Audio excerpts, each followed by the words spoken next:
Antradienis gegužės 19 diena. Dvejetas kardų ir mėnulis. Nutilus protui prabyla širdis.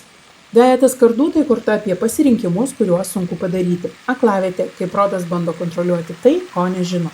Sustokite, įsiklausykite į save ir pripažinkite savo, kad ne visada reikia skubėti su sprendimų priėmimais. Kartais geriausia, ką galima padaryti, tai leisti savo išbūti ir pasitikėti, kad atsakymas ateis. Mėnulis tai viena mistiškiausių didžiojo arkano energijų, simbolizuojanti pasąmonę, iliuzijas, baimės ir tai, kas slepiasi šešėlyje.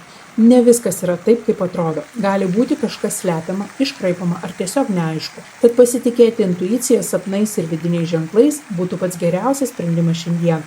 Dienos energija. Antradienis atneša miglotumo, pasimetimo ir neapibrėžtumo energiją. Gali kilti abejonių, neapsisprendimų ar situacijų, kuriuose niekas neaišku. Neskubėkite. Šiandien svarbu ne veiksmas, o įsiklausimas į save, į savo jausmus, į tai, ką jie bando jums pasakyti. Raktinis žodis šiai dienai – intuicija. Šiandien visata kviečia jūs pasitikėti tuo, ką sako jūsų širdis.